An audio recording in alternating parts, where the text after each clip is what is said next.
Welcome to our channel. నేను master Durga Prasad. మన భారతదేశంలో ప్రజాస్వామ్యం పైన అలాగే న్యాయ వ్యవస్థ పైన పూర్తి నమ్మకం ప్రతి ఒక్కరికి ఉందండి. ఇది ఎవరైనా సామాన్యుడికి అన్యాయం జరిగిందంటే మనకు పోలీస్ వ్యవస్థ ఉంది, అలాగే న్యాయ వ్యవస్థ ఉంది.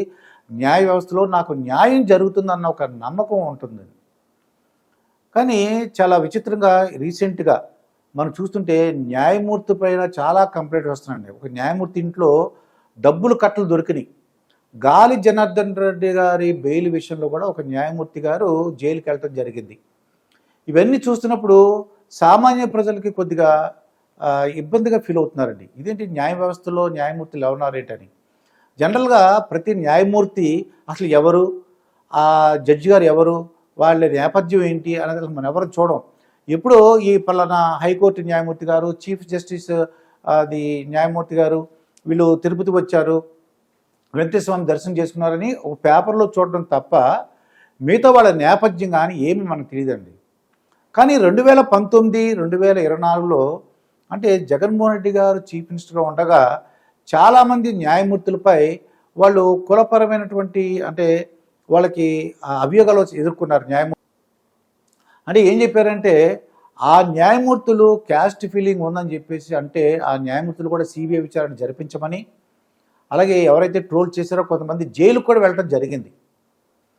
ఇప్పుడు అదే సీను మళ్ళీ 2024లో కూటమి ప్రభుత్వం వచ్చింది. వచ్చిన తర్వాత ఒక ప్రముఖ వ్యక్తి అట్లా ఎవరు జస్టిస్ శ్రీనివాస్ రెడ్డి గారు, ఈయన చాలా తీర్పులు ఇచ్చారండి. ఏ తీర్పులు? జగన్మోహన్ రెడ్డి గారు టూర్ పైన, అలాగే సింగయ్య కారు ఒక వ్యక్తి ఒక దళితుడు మృతి చెందడంపై, అలాగే పిన్నెల రామకృష్ణారెడ్డి గారి సోదరులు వాళ్ళ యొక్క బెయిల్ పిటిషన్ గురించి, విక్రాంత్ రెడ్డి గారు అంటే వైవి సుబ్బారెడ్డి గారి అబ్బాయి ఈ యొక్క పోర్టు విషయంలో ఏదో ఉంటే ఆయన కూడా వెసులుబాటు కల్పించారు. ఇవన్నీ చూస్తే ఈ శ్రీనివాస్ రెడ్డి గారి మీద చాలామంది ట్రోల్స్ చేయడం మొదలుపెట్టారండి.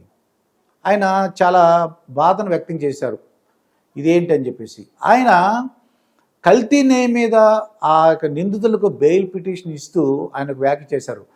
నా మీద చాలా ట్రోల్స్ జరుగుతున్నది, ఇప్పుడు కల్తీ నెయ్యి కూడా నేను వాళ్ళకి బెయిల్ ఇస్తున్నాను, దీని మీద కూడా ట్రోల్స్ వస్తాయి, ఇది sorry for the state of FIRs అయిపోయి ఆయన బాధపడ్డారు. ఇవన్నీ చూస్తుంటే అసలు ఏంటి ఇలాగా శ్రీనివాసరెడ్డి గారు ఎవరు శ్రీనివాసరెడ్డి గారు అని చూస్తే, శ్రీనివాసరెడ్డి గారు హైదరాబాదులో అంటే వాళ్ళ దంపతులు లక్ష్మీరెడ్డి గారు, రామలక్ష్మి గారు దంపతులకి ఈ శ్రీనివాసరెడ్డి గారు జన్మించారండి.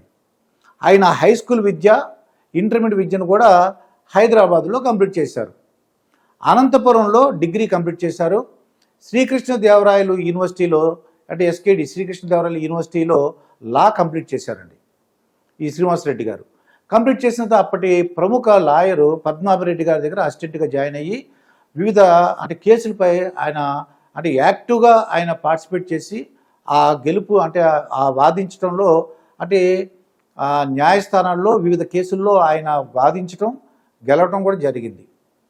2019, 2024 జగన్మోహన్ రెడ్డి గారు ఆంధ్రప్రదేశ్లో ముఖ్యమంత్రి అయిన తర్వాత 2019లో శ్రీనివాస్ రెడ్డి గారిని జగన్మోహన్ రెడ్డి గారు పబ్లిక్ ప్రాసిక్యూటర్గా ఆంధ్రప్రదేశ్ హైకోర్టులో నియమించబడ్డారండి. 2019 కరెక్ట్గా 3 సంవత్సరాలు అంటే 2022 ఒక పబ్లిక్ ప్రాసిక్యూటరు 3 సంవత్సరాల తర్వాత 2022లో ఆయన అంటే పదోన్నతి సాధించారు. అంటే హైకోర్టు జడ్జిగా ప్రమోట్ అయ్యారండి. అది ఏ విధంగా వచ్చిందన్నది అది తర్వాత చెప్తాం మనకి. అయితే ప్రజలందరూ కూడా ఇది ఏంటంటే 3 సంవత్సరాల కాలంలో ఈయన ప్రమోషన్ వచ్చింది. పబ్లిక్ ప్రాసిక్యూటర్ నుంచి హైకోర్టు జస్టిస్గా, హైకోర్టు న్యాయమూర్తిగా పదోన్నతి సాధించారు. ఇక ఈ బెయిల్ కేసులు మొదలైనాయండి. అంటే పిన్నెల రామకృష్ణారెడ్డి గారి బ్రదర్స్కి ఇవ్వడం, వైవి సుబ్బారెడ్డి గారి అబ్బాయి విక్రాంత్ రెడ్డి గారికి కోర్టు వెసులుబాటు ఇవ్వడం, జగన్మోహన్ రెడ్డి గారి విషయంలో టూర్స్ ప్రాంతంలో సింగయ్య గారి విషయంలో నమోదైన కేసులకు వెసులుబాటు కల్పించడం, ఇవన్నీ చూసిన తర్వాత ట్రోల్స్ స్టార్ట్ చేయడం మొదలుపెట్టారు.